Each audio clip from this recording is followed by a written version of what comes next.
Hello everyone, welcome to our channel. In the video class 10 economics chapter 1 development in the lesson நம்ம part 4 video வந்து இன்னைக்கு பார்க்க போறோம். How to compare different countries or states. So இந்த topic பத்தி தான் வந்து இந்த வீடியோல டிஸ்கஸ் பண்ண போறோம். You might ask if development can mean different things. How come some countries are generally called development and other underdeveloped? Development அப்படின்ற அந்த ஒரு விஷயம் வந்து டிஃப்ரெண்ட் திங்ஸை வந்து நம்மளுக்கு சொல்ல வருது. பட் ஆனாலும் ஒரு கண்ட்ரியை வந்து ஜென்ரலாக எப்படி வந்து டெவலப்டு இல்லைனா அண்டர் டெவலப்டு அப்படின்னு வந்து சொல்கிறாங்க. Before we come to this let us consider another question. So இதை பற்றி வந்து நம்ம டிஸ்கஸ் பண்ணுறதுக்கு முன்னாடி நம்ம இன்னும் சில கொஷின்ஸ் பற்றி வந்து நம்ம பார்க்கலாம். when we compare different things they could have similarities as well as differences. So நம்ம சில விஷயங்களை வந்து நம்ம கம்பேர் பண்ணி பார்க்கும் போது நம்மளுக்கு வந்து அதில் சிமிலாரிட்டிஸும் இருக்கும், அதே மாதிரி டிஃப்ரென்சஸும் வந்து இருக்கும். which aspect do we use to compare them? So நம்ம என்ன ஆஸ்பெக்ட் வந்து நம்ம யூஸ் பண்ணுவோம் இதை கம்பேர் பண்ணுறதுக்கு அப்படின்னும் போது let us look at students in the class itself. So கிளாஸில் இருக்கிற ஸ்டூடெண்ட்ஸ் இதையே வந்து நம்ம ஒரு கேஸாக வந்து எடுத்து பார்ப்போம். how do we compare different students? நம்ம எப்படி வந்து எல்லா ஸ்டூடெண்ட்ஸையும் வந்து நம்ம எப்படி கம்பேர் பண்ணுவோம்? they differ in their height, health, talent and interest. So ஒரு கிளாஸில் ஸ்டூடெண்ட்ஸ் வந்து இருக்காங்க, சேவ் சம் 35-40 ஸ்டூடெண்ட்ஸ் வந்து இருக்காங்க அப்படின்னும் போது எல்லா ஸ்டூடெண்ட்ஸுமே வந்து ஒரே மாதிரி இருக்க மாட்டாங்க. அவங்க வந்து டிஃபர் ஆவாங்க. எப்படி டிஃபர் ஆவாங்க அப்படின்னா அவங்க ஹைட்டில், ஹெல்த்தில், டேலண்ட்டில், அதே மாதிரி அவங்களோட இன்ட்ரெஸ்டில், இது எல்லாத்துலேயுமே வந்து அவங்க டிஃபர் ஆவாங்க.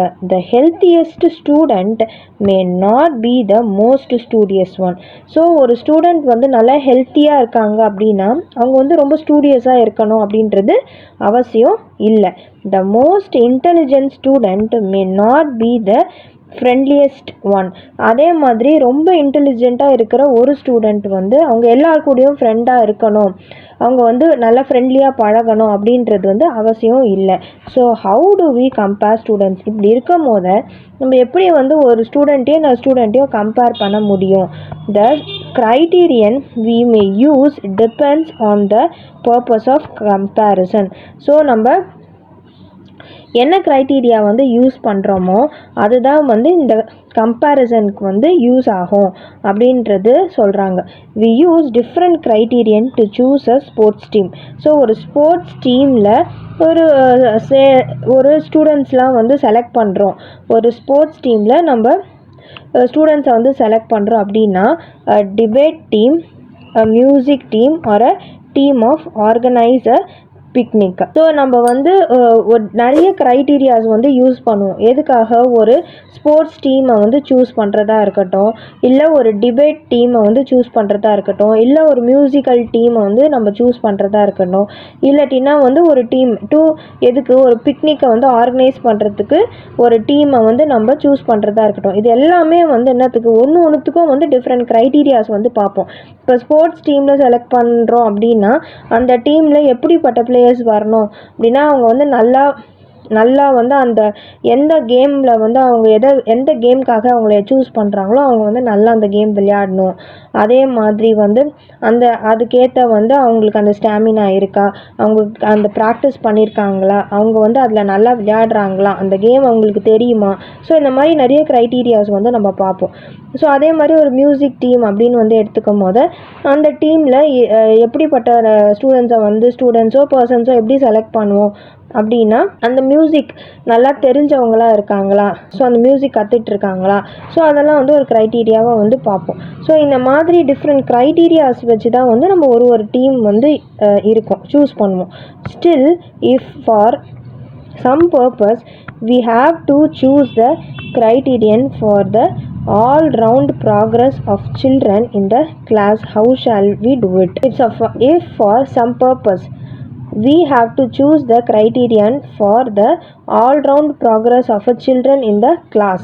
ஸோ ஒரு கிளாஸில் எல்லாத்துலேயுமே வந்து நல்ல டெவலப்மெண்ட் நல்ல ப்ராக்ரஸ் இருக்கிற மாதிரி வந்து நம்ம சில்ட்ரன்ஸ் வந்து சூஸ் பண்ணணும். அப்படின்னா எல்லாத்துலேயுமே வந்து ஸ்டூடெண்ட்ஸ் கிட்ட வந்து எல்லாத்துலேயுமே வந்து ப்ராக்ரஸ் தெரியணும். ஸ்போர்ட்ஸ்லேயா இருக்கட்டும், அவங்க படிக்கிற விஷயத்துலையாக இருக்கும், அகாடமிக்ஸ்லையாக இருக்கட்டும், ஸோ இன்னும் மற்ற கல்ச்சுரல் ஆக்டிவிட்டீஸாக இருக்கட்டும், எல்லாத்துலேயும் ப்ராக்ரஸ் தெரியணும்னா அதுக்கேற்ற மாதிரி க்ரைட்டீரியாஸ் வந்து நம்ம பார்ப்போம். How shall we do it அப்படின்னு வந்து கேட்டிருக்காங்க. Usually we take one or more important characteristics of persons and compare them based on these characteristics. So நம்ம வந்து எப்படி வந்து நம்ம எப்படி வந்து அதை நம்ம பண்ணுவோம். தட் இஸ் இங்கே மேலே வந்து நம்ம ஒரு பாயிண்ட் பார்த்தோம். For some purpose we have to choose the criterion for the all round progress of childrens in the class. So ஒரு கிளாஸில் இருக்கிற சில்ட்ரன்ஸ் அவங்கள வந்து எல்லாத்துலேயும் அவங்க ப்ராக்ரஸ் ஆகணும். அதுக்கு என்னென்ன க்ரைட்டீரியாஸ்லாம் பண்ணுவாங்க அப்படின்னு நம்ம எப்படி யூஸ்வலி நம்ம என்ன பண்ணுவோம், we take one or more important characteristics of a person and compare them based on these characteristics. So நம்ம என்ன பண்ணுவோம் அப்படின்னா கேரக்டரிஸ்டிக்ஸ் வந்து எடுத்துப்போம். 1 or 2 கேரக்டரிஸ்டிக்ஸை வந்து எடுத்துக்கிட்டு அந்த இம்பார்ட்டன்ட் கேரக்டரிஸ்டிக்ஸை வந்து அதை வச்சு வந்து நம்ம கம்பேர் பண்ணி நம்ம வந்து கண்டுபிடிப்போம். Of course there can be differences about what are important characteristics that should form the basis of comparison. So இந்த important characteristics எதெல்லாம் வந்து important characteristics அப்படின்றது பார்க்கறதுல அதுலேயே வந்து நிறைய differences வந்து இருக்கும் அப்படின்னு வந்து சொல்கிறாங்க. that should form the basis of comparison. Friendliness and spirit of cooperation, creativity or marks secured. So இப்போ நம்ம வந்து பார்க்கும் போது ஸோ என்ன சொல்கிறாங்க அப்படின்னா நம்ம வந்து ஒரு சில கேரக்டரிஸ்டிக்ஸை வந்து இம்பார்ட்டண்ட்டாக எடுத்து அதை பேஸ் பண்ணி நம்ம ஒரு பர்சனை வந்து நம்ம கம்பேர் பண்ணி நம்ம அந்த கேரக்டரிஸ்டிக்ஸ் பேஸ் பண்ணி அந்த பர்சன்ஸை வந்து கம்பேர் பண்ணுறோம் அப்படின்னா there can be differences. அதாவது அந்த ஒரு சில கேரக்டரிஸ்டிக்ஸை எடுக்கிறோம் அப்படின்னா அந்த ஒரு சில கேரக்டரிஸ்டிக்ஸ்லேயே which is important அப்படின்றதுல வந்து நம்மளுக்கு டிஃப்ரென்ஸ் வரும் அப்படின்னு சொல்கிறாங்க. What are important characteristics that should form the basis of comparison. அப்படி 2 பர்சன்ஸை கம்பேர் பண்ணும் போது எதெல்லாம் வந்து இம்பார்ட்டன்ட் கேரக்டரிஸ்டிக்ஸாக வந்து நம்ம எடுத்துக்கணும் அந்த கம்பேரிசனுக்கு அப்படின்றதே வந்து இட் வில் பி டிஃப்ரெண்ட் அப்படின்னு வந்து சொல்கிறாங்க. என்னவா friendliness, spirits of cooperation, creativity, mark secured. அதாவது வந்து யார் வந்து ஃப்ரெண்ட்லியாக இருக்காங்க அப்படின்றத பார்க்குறதா, இல்லை கோஆப்ரேட் பண்ணி போகிறாங்க அப்படின்றத பார்க்குறதா, இல்லை யார் ரொம்ப க்ரியேட்டிவாக திங்க் பண்ணுறாங்க, அவங்களுக்கு யாருக்கு வந்து க்ரியேட்டிவிட்டி அதிகமாக இருக்குன்னு பார்ப்பாங்களா, இல்லை யார் வந்து அதிகமாக மார்க்ஸ் செக்யூர் பண்ணியிருக்காங்க அப்படின்றத வந்து பார்ப்பாங்களா. ஸோ இதுவே வந்து இந்த கேரக்டரிஸ்டிக்ஸே வந்து டிஃபர் ஆகும் ஒரு சில்ட்ரன்ஸை வந்து கம்பேர் பண்ணும் போது அப்படின்னு வந்து சொல்கிறாங்க. This is true of development too. So என்ன சொல்கிறாங்க, இது வந்து டெவலப்மெண்ட்டுக்கும் வந்து ஒத்து போகும் அப்படின்னு சொல்கிறாங்க. For comparing countries their income is considered to be one of the most important attributes. So கண்ட்ரீஸை வந்து நம்ம கம்பேர் பண்ணும் போது இதில் இன்கம் அப்படின்ற அந்த ஒரு விஷயம் வந்து it is taken as a most important attribute அப்படின்னு வந்து சொல்கிறாங்க. Countries with higher income R more developed than other with less income. So எந்த கண்ட்ரீஸில் வந்து இன்கம் அதிகமாக வருதோ அந்த கண்ட்ரீஸை மோர் டெவலப்ட் அப்படின்னு சொல்கிறோம் then the less income.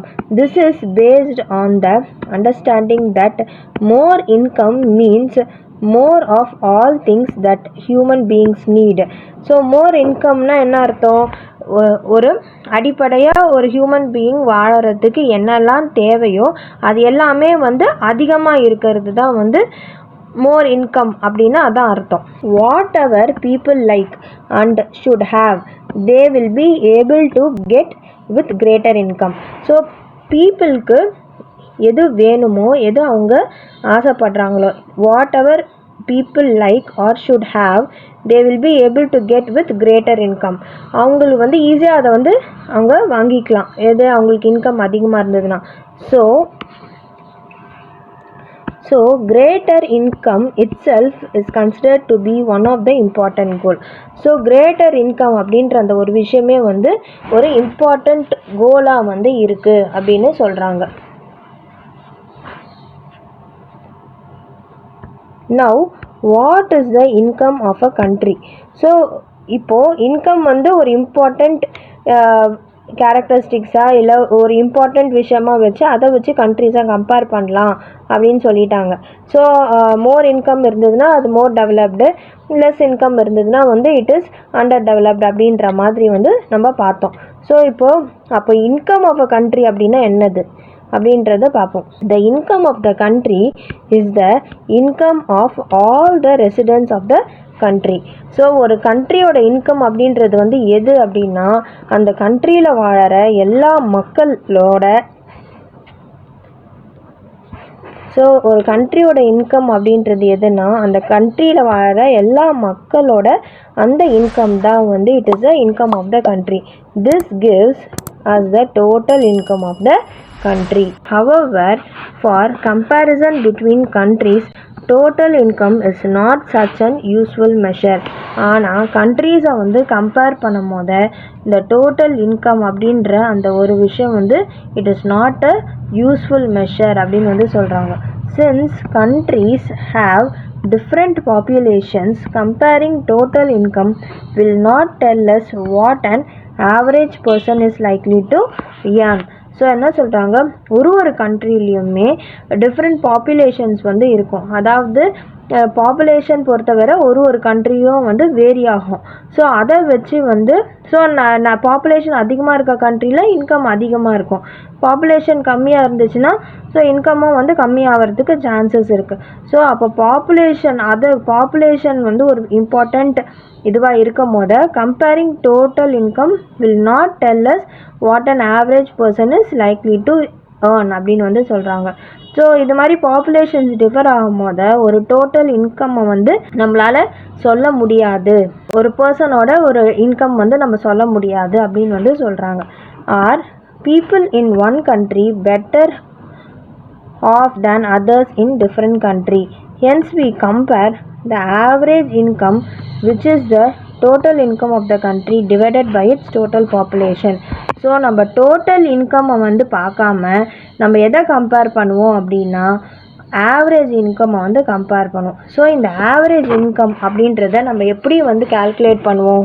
Average income equal to total income of the country, total income of the country divided by its total population. So இதுதான் வந்து ஆவரேஜ் இன்கம். ஸோ இப்போது எப்படி வந்து கம்பேர் பண்ணுறாங்க அப்படின்னா ஒரு ஆவரேஜ் இன்கம் வச்சு கம்பேர் பண்ணுறாங்க. இந்த ஆவரேஜ் இன்கம் எப்படி கண்டுபிடிக்கிறாங்க? அந்த கண்ட்ரியோட total income divided by the total population of the country. So அதை வச்சு வந்து ஆவரேஜ் இன்கம் கால்குலேட் பண்ணுறாங்க. ஸோ இந்த ஆவரேஜ் இன்கம்மை வந்து அவங்க என்ன சொல்கிறாங்கன்னா it is also called as per capita income. So இந்த ஆவரேஜ் இன்கம்க்கு இன்னொரு பேர் வந்து பெர் கேபிட்டா இன்கம் அப்படின்னு வந்து சொல்கிறாங்க. In world development reports brought out by the World Bank. So இந்த வேர்ல்டு பேங்க்கால் எடுத்துகிட்டு வரப்பட்ட இந்த வேர்ல்டு டெவலப்மெண்ட் ரிப்போர்ட்ஸ், இந்த ரிப்போர்ட்ஸில் என்ன சொல்கிறாங்கன்னா this criterion is used in classifying countries. So இந்த கிரைட்டீரியன் அதாவது எது இந்த பெர் கேபிட்டா இன்கம்மை வச்சு தான் வந்து கண்ட்ரீஸை கம்பேர் பண்ணுறாங்க. So countries with per capita income of $49,300 per annum and above in 2019 are called high income or rich countries. So எதெல்லாம் வந்து ரிச் கண்ட்ரீஸ்னு சொல்கிறாங்க, எந்தெந்த கண்ட்ரீஸ்லலாம் per capita income வந்து $49,300 இருக்கோ அந்த கண்ட்ரீஸ் எல்லாத்துக்கும் எதெல்லாம் வந்து $49,300 per annum இருக்கோ. ஸோ இதில் என்ன சொல்லியிருக்காங்கன்னா countries with per capita income of $49,300 per annum and above in 2019 are called high income or rich countries அப்படின்னு வந்து சொல்கிறாங்க. ஸோ என்னென்ன கண்ட்ரீஸ்லலாம் இந்த per capita income வந்து $49,300 அதிகமாக இருக்கும், per annumனா per இயரில்.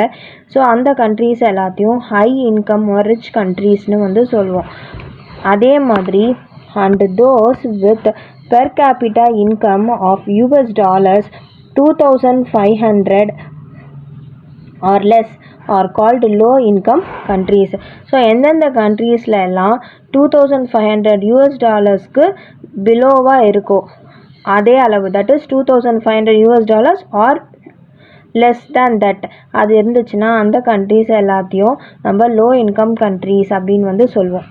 India comes in the category of low middle income countries because its per capita income in 2019 was just 6,700 US dollars per annum. So India வந்து எதில் வரும்?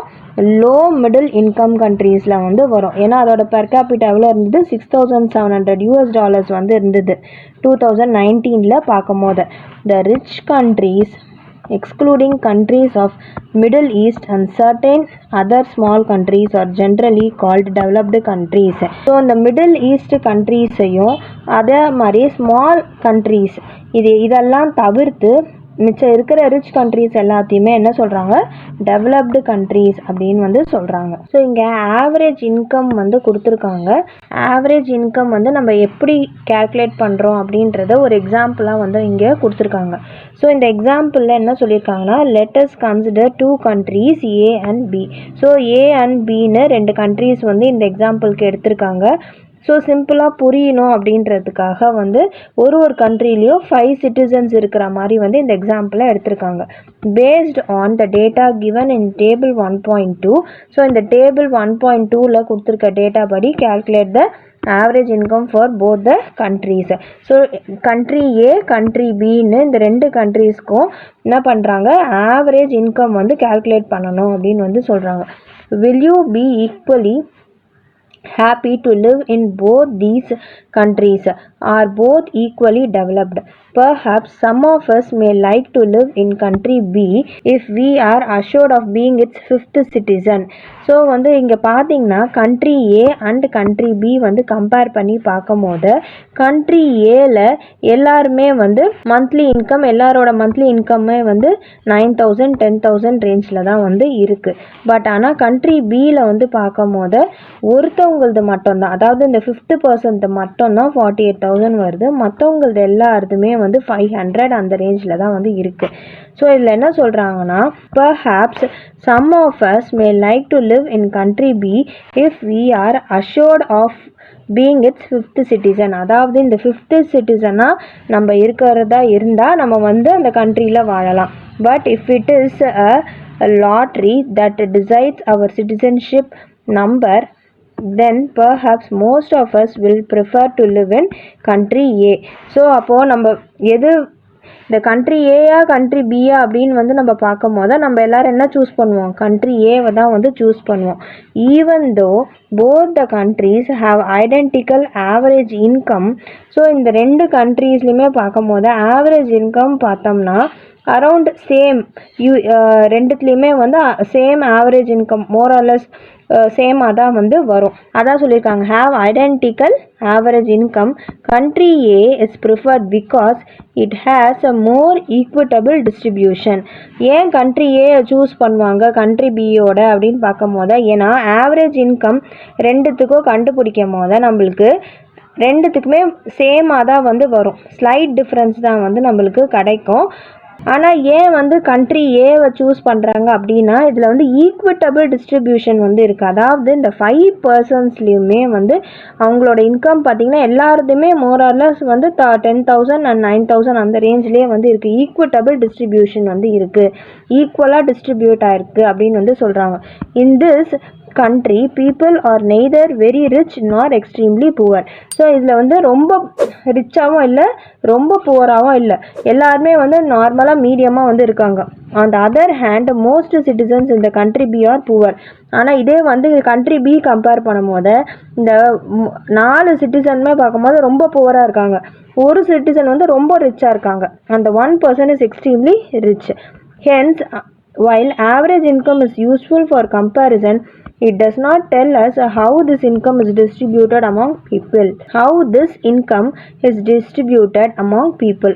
ஸோ என்ன சொல்கிறாங்க அப்படின்னா ஆவரேஜ் இன்கம் வச்சு ஒரு கண்ட்ரி வந்து டெவலப்டா இல்லை அண்டர் டெவலப்டா அப்படின்றத வந்து நம்ம கண்டுபிடிக்கிறோம். ஆனால் இந்த ஆவரேஜ் இன்கம் வந்து கண்ட்ரியில் இருக்கிற அந்த மக்கள் அதில் அவங்களோட இன்கம் அதை வந்து சொல்லலை. That is it does not tell us how this income is distributed among people. இந்த இன்கம் வந்து பீப்புளுக்கு நடுப்புற எப்படி இருக்குது அப்படின்றது சொல்லலை. அந்த எக்ஸாம்பிளில் வந்து அவங்க சொல்கிறாங்க. ஸோ இதில் country with no rich and no புவர்னா எப்படி ஈக்குவலாக வந்து இருக்காங்க. So country with rich and poor. So அப்படின்னும் போது இவங்க ரிச் பீப்புளுக்கு அவங்களுக்கு மட்டுமே வந்து இவ்வளோ ஸ்பேஷியஸ் பிளேஸு, அதே மாதிரி புவர் பீப்புள் வந்து பிளேஸ் இல்லாமல் வந்து கஷ்டப்படுற மாதிரி காமிச்சிருக்காங்க. ஸோ இங்கே கொடுத்துருக்க இந்த பாக்ஸில் நீங்கள் வந்து ஒர்க் அவுட் பண்ண சொல்லியிருக்காங்க. Give 3 examples where an average is used for comparing situations. So examples தர சொல்கிறாங்க. இந்த ஆவரேஜை யூஸ் பண்ணி எதுலலாம் வந்து நம்ம சிச்சுவேஷன்ஸ் கம்பேர் பண்ணுறோம் அப்படின்றதுக்கு ஒரு 3 எக்ஸாம்பிள் கேட்டிருக்காங்க. ஸோ அந்த மாதிரி நிறைய கொஷின்ஸ் வந்து கொடுத்துருக்காங்க. Beside size of per capita income, what other property of income is important in comparing 2 or more societies. ஒரு ரெண்டு சொசைட்டியை நம்ம கம்பேர் பண்ணுறோம் அப்படின்னா பெர் கேபிட்டா இன்கம் ஒரு பக்கம் இருந்தாலுமே அதை தவிர்த்து வேறு எந்தெந்த விஷயத்தெல்லாம் வந்து நம்ம எடுத்துக்கலாம். அதர் ப்ராப்பர்ட்டி ஆஃப் இன்கம்மை வந்து நம்ம எடுத்துக்கலாம் ஒரு இம்பார்ட்டண்ட் ஆஸ்பெக்டாக. இந்த மாதிரி 1 or 2 சொசைட்டிஸ் கம்பேர் பண்ணும் போது அப்படின்னு சொல்லியிருக்காங்க. From the text find out the per capita income level of about 10 to 15 low income countries. So இதே மாதிரி per capita income 10 to 15 low income countries ஓட per capita income வந்து கண்டுபிடிக்க சொல்கிறாங்க. as per the world development reports அதுபடி கண்டுபிடிக்க சொல்கிறாங்க. Write a paragraph on your notion of what should India do or achieve to become a developed country. So அதே மாதிரி India வந்து டெவலப்டு கண்ட்ரியாக மாறுறதுக்கு என்னென்னலாம் வந்து உங்களோட ஐடியாஸ் என்ன, உங்களோட தாட்ஸ் வந்து என்ன அப்படின்றதையும் வந்து சொல்கிறாங்க. ஸோ இதெல்லாம் வந்து ஒர்க் அவுட் பண்ணுறதுக்காக கொடுத்துருக்காங்க. ஸோ இந்த வீடியோ வந்து இதோட கம்ப்ளீட் ஆகுது. நெக்ஸ்ட் வீடியோவில் நம்ம இன்கம் அண்ட் அதர் க்ரைட்டீரியா பற்றி வந்து பார்க்கலாம். இந்த வீடியோ பிடிச்சிருந்தா லைக், ஷேர், சப்ஸ்கிரைப் பண்ணுங்கள். தேங்க்யூ.